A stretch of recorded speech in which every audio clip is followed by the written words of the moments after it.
What are you doing here, soldier? My duty, Sergeant. This is military jurisdiction. This is my city. You're out of line. My orders come from higher up. Back off now. Everyone disperse. This is a police matter. Stand down now. I have federal authority here, officer. Not on my street. Back off. Check your protocols. I'm not moving. This isn't over, soldier. What are you doing here, soldier? My duty, Sergeant. This is military jurisdiction. This is my city. You're out of line. My orders come from higher up. Back off now. Everyone disperse. Look at the ID in your hand. Really look at it. Those were the last words of warning he ignored on a lonely Virginia highway. Officer Bryce Caldwell thought he had caught an easy target, a black woman in a luxury car he assumed she could not afford. He wanted a bust. He wanted to feel powerful. Instead, he handcuffed a 3-star lieutenant general of the United States Army. He did not know that the phone call she was about to make would not go to a lawyer, it would go directly to the Pentagon, and his entire life would be dismantled piece by piece. This is the story of how arrogance met absolute power. The rain in Crestwood County did not wash things clean, it just made the grime slicker. Lieutenant General Nadia Ellison adjusted the rearview mirror of her rental. A sleek charcoal gray Mercedes S-Class. She hated rentals. But her personal vehicle was in the shop back in D.C., and she needed to reach the naval base in Norfolk for a Joint Chiefs briefing. She was tired. Her bones ached with the specific deep-set fatigue that comes from serving her country. From the sandstorms of Iraq to the humid jungles of classified operations in Southeast Asia, she was not wearing her uniform. She was just Nadia, dressed in a comfortable beige cashmere sweater and dark slacks. She checked her speedometer. She was driving under the limit. Perfect discipline. It was second nature. Then the lights exploded in her rearview mirror, blue and red, shattering the darkness. The aggressive whoop-whoop of the siren cut through the rhythm of the rain. Nadia sighed, the sound barely audible over the hum of the heater. She was not alarmed. She was a black woman in America. She had been pulled over before. She was also a general. She knew the law better than most who enforced it. She signaled, pulled over to the muddy shoulder and put the car in park. She turned on the interior dome light. Standard procedure to put the officer at ease, and placed both hands clearly on the steering wheel at the 10 and 2 positions. She watched the side mirror. The officer approached slowly, hand hovering near his holster. He was young, with a buzz cut that looked too fresh, and a jaw set in a way that screamed he was looking for a fight. This was Officer Bryce Caldwell. He had been on the force for a short time, and his file was already thick with conduct complaints that his union rep, a man named Gary O'Neill, always managed to make disappear. Bryce shone his flashlight directly into Nadia's eyes, blinding her momentarily. License and registration. He barked, not waiting for her eyes to adjust. Nadia blinked, keeping her voice level. The command tone she used on subordinates buried deep beneath a layer of civilian calm. Good evening, officer. My license is in my purse on the passenger seat. My rental agreement is in the glove box. I am going to reach for them now. Do not tell me what you are going to do, Bryce snapped. Just get the ID. Nadia paused. The disrespect was palpable, sharp as a knife. She moved slowly. Retrieving her wallet, she handed him her driver's license. It was a standard Virginia license, but tucked behind it was her CAC, her common access card, her military ID. She purposely pulled the military ID out first, holding it up. I am Lieutenant General Nadia Ellison, United States Army, she said, her voice steady. Is there a problem, officer? Bryce snatched the cards from her hand. He glanced at the military ID and scoffed. A wet, ugly sound. He did not even look at the rank. He just saw a face that did not match his expectations for the car she was driving. General, huh? Bryce chuckled, shaking his head. Yeah, and I am the director of the CIA. Step out of the car. Nadia's fingers tightened on the steering wheel, just a fraction. Officer, for what reason am I being asked to exit the vehicle? I was driving under the limit. I have committed no infraction. I said step out of the car, Bryce yelled, his hand dropping to the handle of his gun. It was a lie, a lazy, dangerous lie. Nadia had not had a drink in years. I am sober, officer, and this is a rental from Hertz. You can verify the plates. Get out now. Nadia calculated the variables. Resistance would lead to physical escalation. This boy was scared and angry, a dangerous combination. She unbuckled her seatbelt and opened the door. The rain lashed at her face immediately. Turn around, hands on the hood, Bryce commanded. She complied. The cold metal of the car seeped through her sweater. Officer, I advise you to look at my ID again. Look at the rank. Look at the name. Shut up, Bryce hissed. He kicked her legs apart harder than necessary. He patted her down, his hands lingering aggressively. He grabbed her wrists and slapped the cuffs on. They were tight, too tight. The metal bit into her skin. You are making a mistake, Nadia said, her voice dropping an octave. It was the voice she used right before she ordered an airstrike, a career-ending mistake. Bryce spun her around, grabbing her by the upper arm. He leaned in close, his breath smelling of stale energy drinks and tobacco. You listen to me. You think you can buy a fake ID and rent a fancy car and drive through my town? You people are all the same, always lying. He shoved her toward the squad car. Nadia stumbled but caught her footing. She did not scream. She did not cry. She stared at him with eyes that had seen things this boy could not imagine in his worst nightmares. Officer Caldwell. She read his nameplate aloud, burning it into her memory. Badge number 492. Remember this moment. Get in. He shoved her into the back of the cruiser, as the door slammed shut, separating her from the rain. Nadia sat up straight in the cramped, hard plastic seat. Her wrists burned, her dignity was bruised, but her mind was razor sharp. She was not a victim, she was a predator waiting for the cage to open. Bryce got in the front, laughing as he radioed, "Dispatch. This is 492, I got one in custody, DUI, resisting, possible stolen vehicle, bringing her in." Nadia closed her eyes and took a deep breath. "Just wait," she told herself. "Just wait until I get my phone." The Crestwood County Sheriff's Station was a relic of the 80s.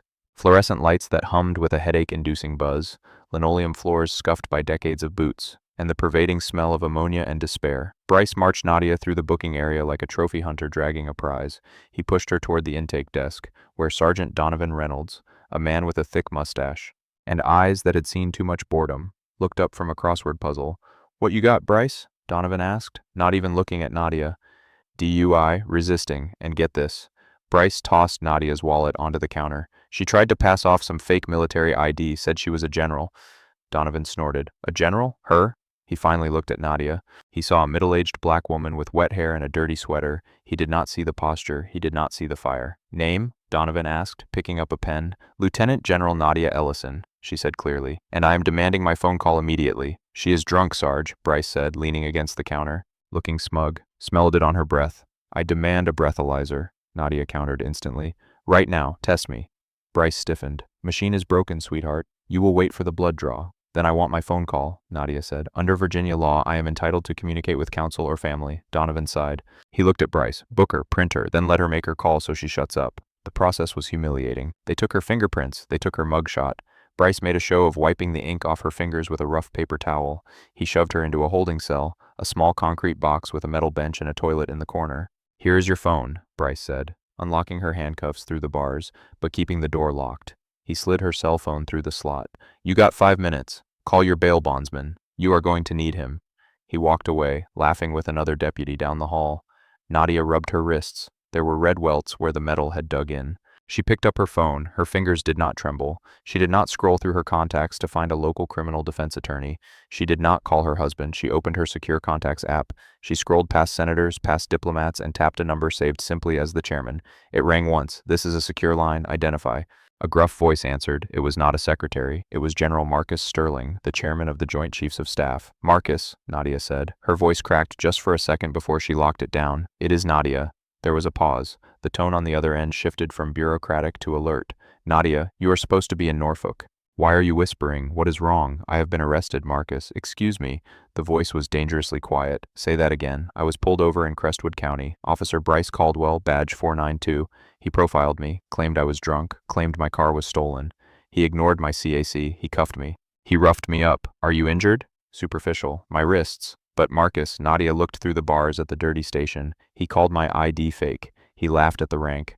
I am currently in a holding cell." Silence stretched on the line for a few seconds. In the military world, a few seconds of silence from the chairman of the Joint Chiefs was the equivalent of a nuclear bomb charging up. "Nadia," Marcus said, his voice ice cold, "stay on the line. Do not hang up. Do not say another word to them. Do not sign anything. I know the drill." "Nadia," Marcus's voice softened. "I am coming, and I am bringing God and thunder with me." The line clicked, but she did not hang up. She held the phone to her ear, listening to the dial tone, imagining the chaos that was currently erupting in the Pentagon. At the Pentagon, General Marcus Sterling slammed the receiver down on his mahogany desk.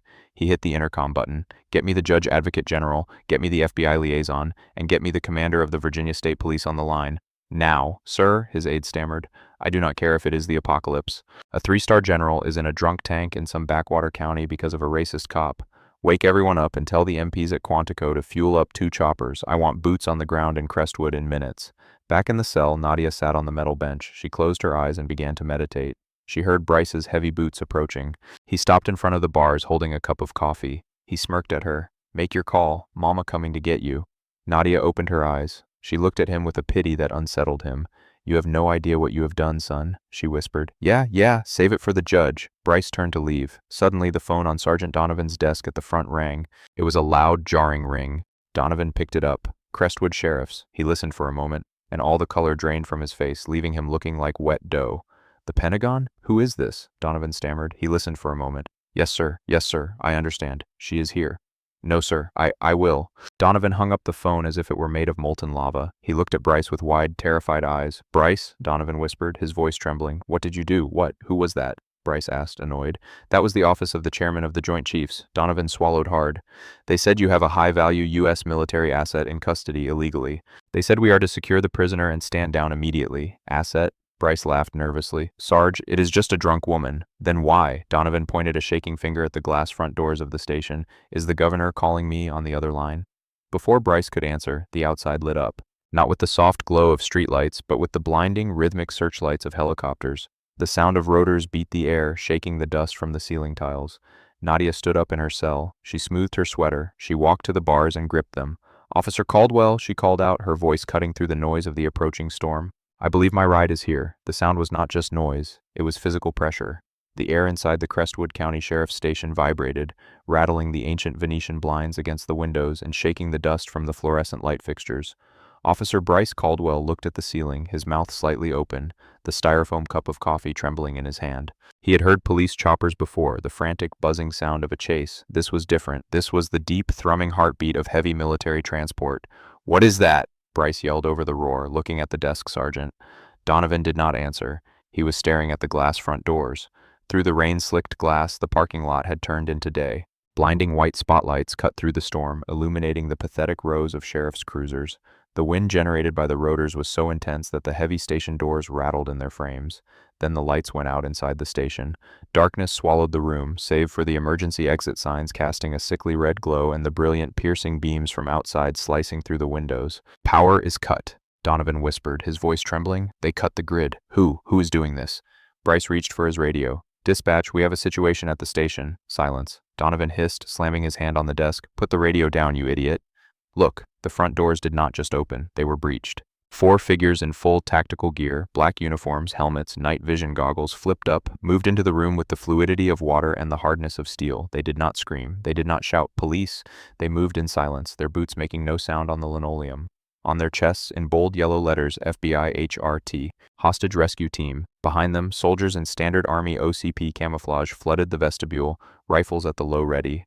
Bryce instinctively dropped his hand to his holster. Do not, Donovan screamed, diving behind the intake desk. Do not you touch it. 3 red laser dots appeared instantly on Bryce's chest, 1 on his heart, 2 on his throat. A voice boomed from the doorway, amplified by a megaphone but spoken with terrifying calm. Federal agents, all uniformed personnel, hands in the air, now. Bryce froze. His brain could not process the escalation. Minutes ago, he was the predator. Now he was standing in the red glow of emergency lights, targeted by men who looked like they killed terrorists for sport. Slowly, shakily, he raised his hands. The sea of black and camouflage parted. A man in a sharp gray suit walked in. He was flanked by 2 military police officers. This was Special Agent in Charge Quentin Vale. He did not look at Bryce. He looked at the holding cells in the back. Secure the perimeter, Vale ordered. I want a sweep of the building. Disarm all local law enforcement until cleared. 2 soldiers moved on Bryce. They did not ask nicely. One kicked his legs apart, patting him down with a roughness that made Bryce gasp. They took his service weapon, his taser, and his radio. They shoved him against the wall, zip-tying his hands behind his back. Hey, I am a cop, Bryce shouted, panic finally finding a voice. You cannot do this. I have rights. You have the right to remain silent, a soldier muttered into his ear. I suggest you use it. Then the second wave entered. This time it was an older man in a raincoat thrown over a dress uniform. 4 stars gleamed on his shoulders, even in the dim light. It was General Marcus Sterling. He walked with a limp, a souvenir from Afghanistan, but he moved with a momentum that could crack pavement. He walked straight past the trembling Sergeant Donovan, straight past the restrained Bryce, and headed for the holding cell block. Bryce watched, wide-eyed. He recognized the face. He had seen it on the news during the State of the Union address. That was the chairman of the Joint Chiefs of Staff in his police station. Oh God, Bryce whispered. The realization hit him like a sledgehammer. The woman in the car, the ID, Lieutenant General. General Sterling reached the cell. He signaled to a soldier who produced a master key cutter. They did not bother asking Donovan for the keys. Sparks flew as the bolt was sheared off. The door swung open. Nadia Ellison was standing in the middle of the cell. She had used the reflection in the metal toilet bowl to fix her hair. She stood at perfect attention.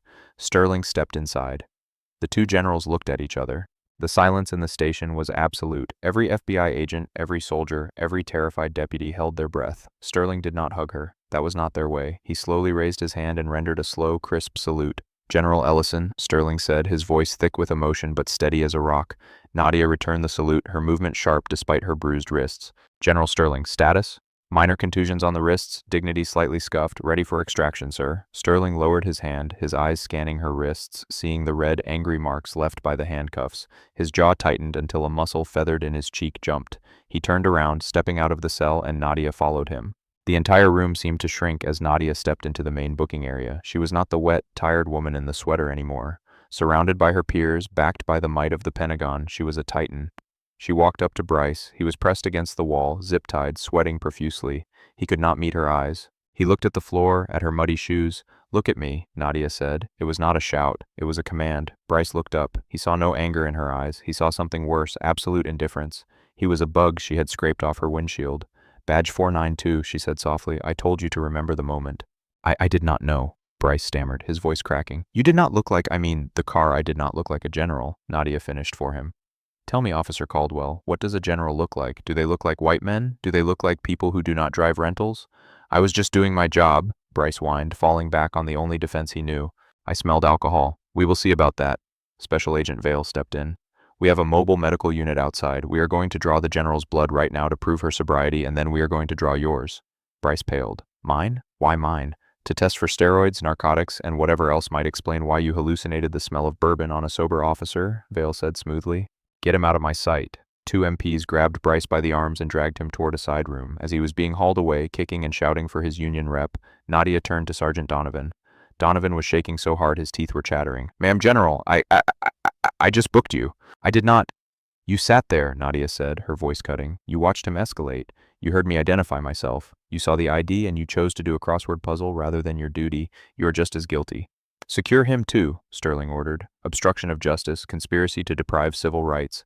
As the station was effectively dismantled, files being seized, computers being bagged by FBI technicians, Nadia walked toward the front doors. The rain had stopped, but the storm she had summoned was just beginning. The parking lot of the Crestwood County Sheriff's Department had been transformed into a forward operating base. Two Black Hawk helicopters sat idling in the adjacent field, their rotors slowly spinning. Portable floodlights illuminated the scene with a harsh, clinical brightness. Nadia sat on the back of an ambulance, a combat medic gently applying antiseptic to her wrists. General Sterling stood next to her, holding a satellite phone. "The Secretary of Defense is on the line," Sterling said, handing her the phone. Nadia took it. "General Ellison, Nadia." The voice on the other end was warm but serious. "I am hearing disturbing things from the preliminary report. Are you all right?" "I am, Mr. Secretary. Just a long night. We are going to make this right. I've already spoken to the governor of Virginia. The state police are taking over jurisdiction of Crestwood County effective immediately. That sheriff's department is suspended pending a federal inquiry." "And Nadia?" "Sir? Take the week. Go home. Be with your family." "With all due respect, sir," Nadia said, looking across the lot to where Bryce was being shoved into the back of an unmarked black SUV. "I have a briefing in Norfolk. I intend to be there." There was a chuckle on the line. "Of course you do." "Give them hell, General." She handed the phone back to Sterling. "I need to change. I cannot go to Norfolk looking like a vagrant." "Your aide is en route with your dress blues," Sterling smiled. "ETA minutes." Meanwhile, inside the station, the atmosphere had shifted from chaotic invasion to cold, calculated dissection. Officer Bryce Caldwell sat in the interrogation room, the same room he had used to intimidate teenagers and petty thieves. Now the table was turned, literally. He was handcuffed to the chair. Across from him was not a sympathetic internal affairs officer. It was Special Agent Quentin Vale and a woman in a navy blue suit. Captain Brooke Bennett, a JAG Corps prosecutor known in the Pentagon as the Shark. "I want my union rep," Bryce spat. "I want Gary O'Neill. I ain't saying a word until Gary gets here." Captain Bennett opened a file folder on the table. She did not look up. "Gary O'Neill, the local union steward? I am afraid Mr. O'Neill is currently busy." "Busy doing what?" "Answering questions from the IRS about the police union's discretionary fund," Bennett said, finally looking up. Her eyes were piercing gray. "It seems your union has been paying legal fees for officers with excessive force complaints to make them go away. That is racketeering, Mr. Caldwell. Gary has his own problems tonight." Bryce felt a cold pit form in his stomach. The safety net he had relied on, the blue wall, was crumbling.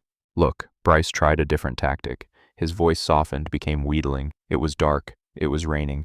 I made a mistake. Cannot we just, I apologize to the lady. I dropped the charges. We call it even." Vale laughed. It was a dry, humorless sound. "Call it even? You kidnapped a 3-star general." "I arrested a suspect." "You profiled a high-ranking government official," Bennett corrected. "But let us talk about the stop. You said you smelled alcohol." "I did. Strong odor. We just ran the general's blood. 0, not a drop. Bennett slid a paper across the table. And we just ran yours. Bryce froze. Amphetamines, Bennett read from the sheet. And a significant amount of synthetic testosterone. You are juicing, Caldwell. That explains the aggression. That explains the paranoia. That is prescription, Bryce lied. We will check that, Vale said. But here is where you really screwed yourself, the dash cam. I turned it off. Bryce blurted out, then clamped his mouth shut. Bennett smiled. It was the smile of a predator who had just trapped its prey. Thank you for that admission on tape. But you see, the new cruisers have a 30-second buffer. And also you did not turn off the interior microphone. She tapped a laptop. A recording played. It was Bryce's voice, clear as a bell from inside the cruiser while Nadia was in the back. You think you can buy a fake ID? You people are all the same. The recording continued. It captured him laughing with dispatch. It captured the prejudice, the joy he took in her humiliation. Bennett stopped the recording. That is a hate crime enhancement, Derek. Deprivation of rights under color of law, kidnapping, assault, false imprisonment. And since she is a federal officer, these are all federal charges. There is no bail. There is no probation. You are looking at years in Leavenworth. And Bryce slumped in his chair. The arrogance drained out of him, leaving a terrified child. I have a wife. I have a baby coming. You should have thought about that before you put handcuffs on a woman who has commanded entire armies. Bennett said, closing the file. Get him out of my sight. Outside, the sun was beginning to crest over the horizon, painting the wet asphalt in shades of purple and orange. Nadia emerged from the back of the medical unit. She was transformed. She wore her Army service uniform, the deep blue jacket, the light blue trousers with the gold stripe. Rows of ribbons stacked high on her chest told the story of her life. The silver star, the bronze star, the purple heart. On her shoulders, the 3 silver stars caught the first light of dawn. She walked toward her rental car, which was being examined by a bomb squad tech, just to be safe. General A voice called out. It was Sheriff Mitchell Thorpe, the head of the department. He had just arrived, speeding in from his house, looking disheveled and terrified. He ran up to her, breathless. General Ellison, I am Sheriff Thorpe. I am so sorry. This does not represent this department. Bryce is a bad apple, one bad apple. Nadia stopped. She put on her service cap, pulling the brim low. She turned to the sheriff. Sheriff? She said, her voice cool and detached. You have deputies on your payroll. Several of them were in the station. They watched. They laughed. They did nothing. If you have a barrel with one rotten apple and the others do not remove it, the rot spreads. You do not have a bad apple, Sheriff. You have a rotten orchard. She turned to General Sterling. Marcus, I am ready to go. We have a convoy ready to escort you to Norfolk, Sterling said. And I will have your car returned to the rental agency. You are riding with me. Thank you, sir. As Nadia climbed into the back of the armored Suburban, she saw Bryce being led out of the station. He was in shackles now, leg irons and waist chains. He looked small. He looked defeated. He looked up and saw her. He saw the uniform. He saw the stars for the first time. He really saw her. Nadia did not smile. She did not gloat. She simply pressed the button to roll up the tinted window, erasing him from her view forever. The convoy peeled out of the parking lot, a line of black SUVs flanking the general, leaving the Crestwood Sheriff's Department in ruins behind them. But the story was not over. The arrest was just the beginning of the dismantling of Bryce Caldwell's life. The real pain, the court of law, and the court of public opinion was about to begin. The federal courthouse in Alexandria, Virginia, is a fortress of stone and glass, a place where the weight of the United States government presses down on those foolish enough to challenge it. For Bryce Caldwell, sitting at the defense table in courtroom 4B, the building felt like a tomb. After the arrest, the blue wall of silence he had counted on, the unspoken pact that cops protect their own, had evaporated the moment the national news cycle picked up the story. CNN, Fox, MSNBC, they all ran the dashcam footage. The audio of him sneering, "You people are all the same," had been played so many times it was practically a culturally ingrained soundbite. Bryce looked at his lawyer, Gary O'Neill. Gary was sweating. He was a union lawyer used to negotiating traffic tickets and excessive force complaints in back rooms with local judges.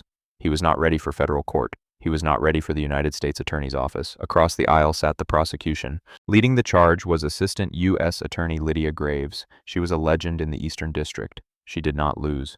Beside her sat Captain Brooke Bennett, the JAG prosecutor representing the Army's interest.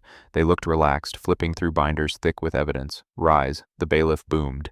The Honorable Judge Victor Stern entered. Stern was a terrifying figure, a former Marine Corps sniper turned legal scholar. He did not tolerate nonsense. He sat down, adjusted his glasses, and looked directly at Bryce. We are here for sentencing in United States versus Bryce Caldwell, Judge Stern said, his voice gravelly. The defendant has pleaded guilty to deprivation of rights under color of law, false imprisonment, and assault on a federal officer. Mr. O'Neill, do you have a statement before I pass sentence? Gary O'Neill stood up, buttoning his cheap suit. Your Honor, my client is a family man. He has a young child. He served his community. On the night in question, he made a judgment call. A poor one, yes, but was it malicious? We argue it was stress, fear. He saw a car he did not recognize. He made a mistake. We asked for probation and time served. Judge Stern stared at O'Neill over his spectacles. Stress? Fear? Mr. O'Neill, I have watched the dashcam footage. I saw a young man drunk on power, not fear. I saw a predator. Stern turned to Lydia Graves. Miss Graves? Graves stood up. She did not need notes. She walked to the center of the courtroom, her heels clicking rhythmically on the parquet floor. Your Honor, the defense asks for leniency based on the defendant's service, but let us look at that service. In the discovery phase, we uncovered multiple prior complaints against Officer Caldwell. Racial profiling, excessive force, illegal search and seizure, every single one was buried by the Crestwood Sheriff's Department. This was not a mistake. This was a pattern. She turned and pointed at Bryce. On that night, he did not just arrest a woman. He attempted to dismantle the dignity of the Lieutenant General of the United States Army. He ignored her military identification, a federal document. He mocked her. He physically assaulted her while she was handcuffed. And the most damning evidence, the toxicology report.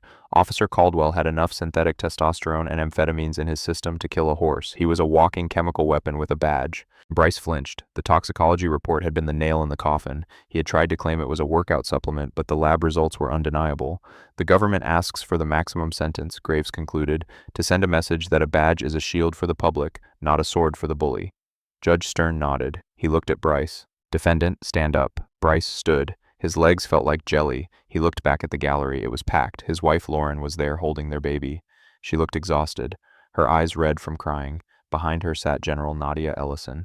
Nadia was in full dress uniform again. She sat stoically, her face a mask of calm. She did not look angry. She looked disappointed. Bryce Caldwell, Judge Stern began, you betrayed your oath, you betrayed your community, and you picked a fight with the wrong woman.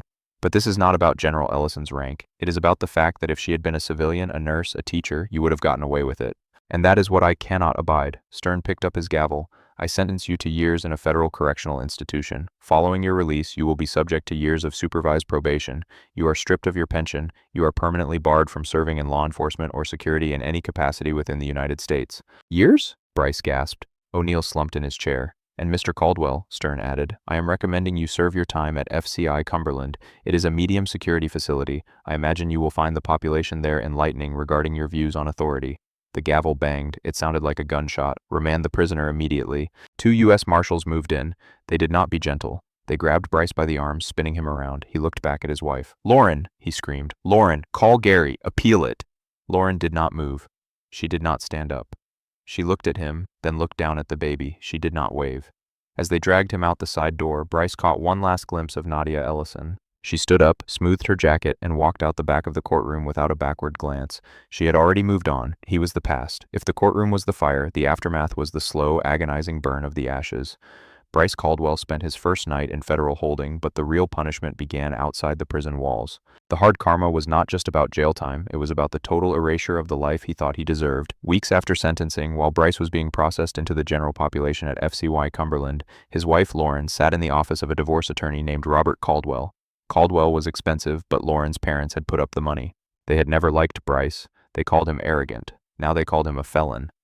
The assets are complicated, Caldwell said, looking over the file. The house in Crestwood has a lien on it. The bank is foreclosing next month. Bryce's legal fees drained the savings account. I do not care about the house, Lauren said, her voice hollow. I just want out. I want full custody. I do not want my son growing up thinking that that man is his father. We can file for abandonment and irreconcilable differences based on incarceration. Caldwell nodded. It will be granted, but Lauren, you need to know the civil suits are coming. Civil suits? General Ellison is not suing, Caldwell explained. She is too classy for that. She released a statement saying she wants healing, not money. But the ACLU, the NAACP, they are filing a class action lawsuit on behalf of the other people Caldwell harassed. They are going after the marital assets. Any equity in the house, any retirement funds, it is all going to be frozen. Lauren put her head in her hands. So I am destitute because he wanted to play tough guy? Essentially, yes. Meanwhile, in the prison yard at Cumberland, Bryce Caldwell was learning a new hierarchy.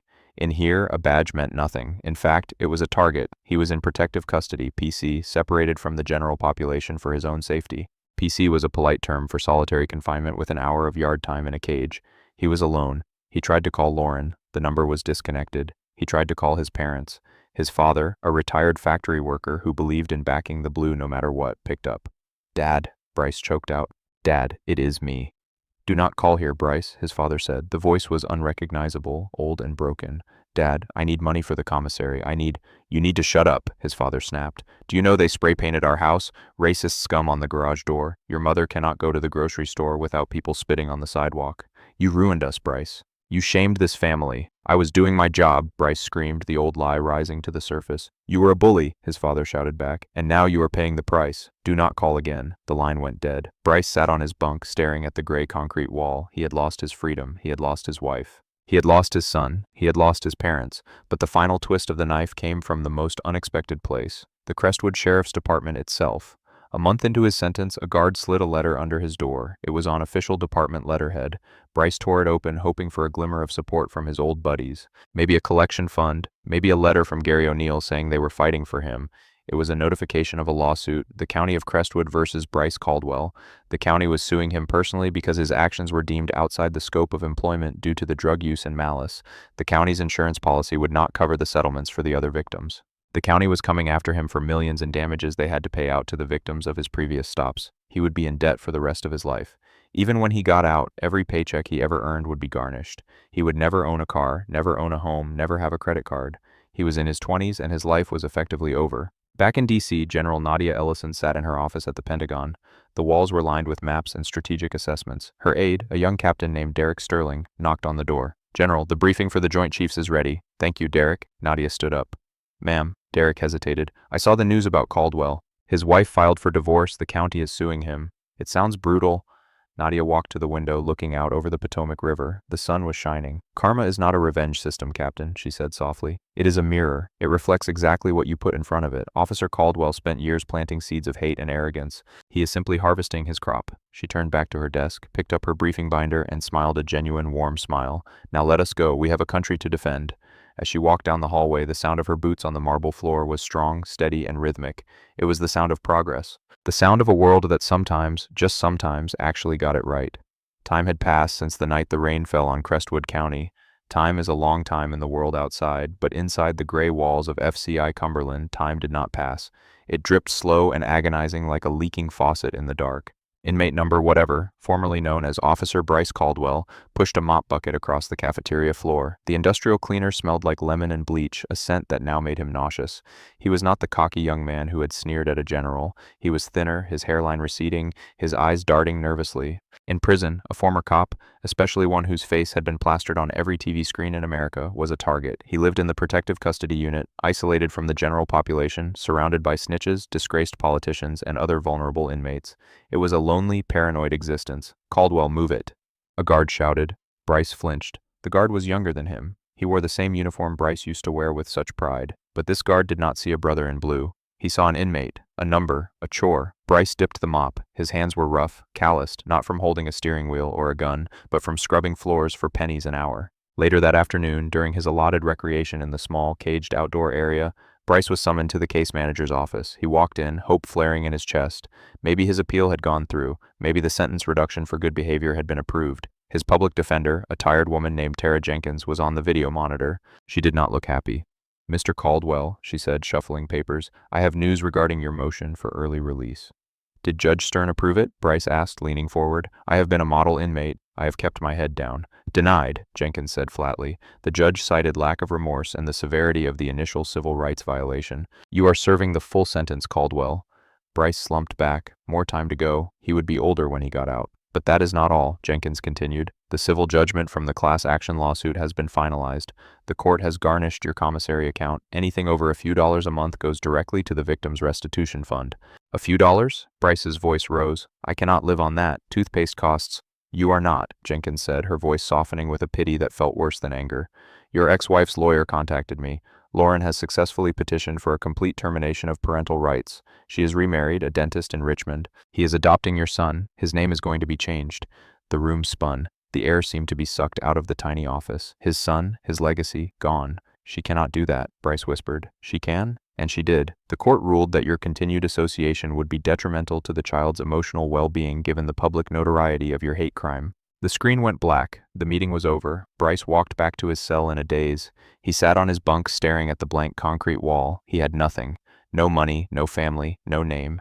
Even his son would grow up with another man's last name, likely never knowing that his biological father was the man in the infamous Crestwood video. That evening in the common room, the TV was on. Usually it was tuned to sports, but that night it was a special news broadcast. The inmates were grumbling, but the guard told them to shut up. "Turn it up," the guard said. "This is history." On the screen, the seal of the President of the United States appeared. Then the camera cut to the rose garden. The sun was shining, casting long golden shadows across the lawn. The President stood at the podium, and standing next to him, tall and imposing in her dress blues, was General Nadia Ellison. She looked older, her hair a distinguished silver, but her eyes were as sharp as ever. She wore a fourth star on her shoulder. She had been promoted to full general. That night, the news anchor's voiceover played. "General Nadia Ellison retires after distinguished service, but her work is done.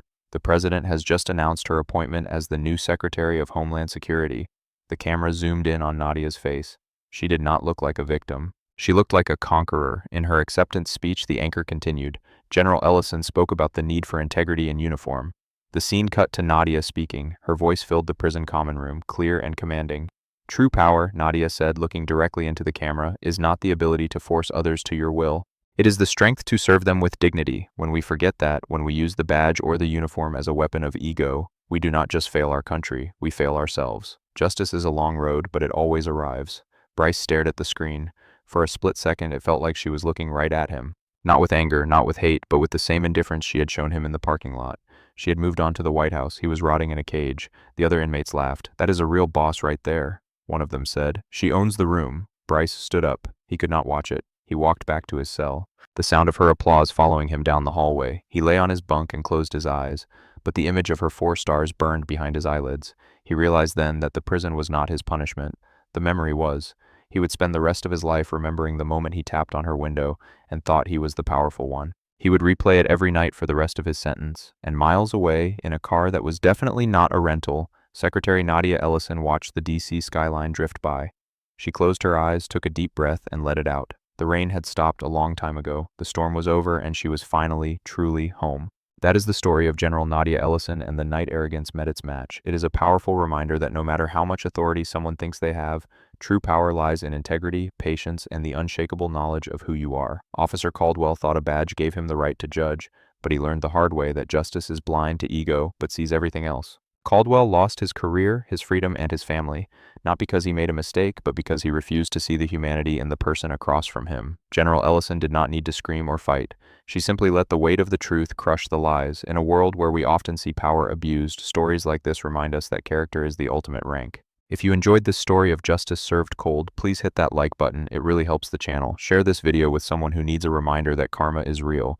And if you want more stories of real-life drama, military justice, and intense turnarounds, make sure to subscribe and ring the bell so you never miss an upload. Thanks for watching, and I will see you in the next one. Bell.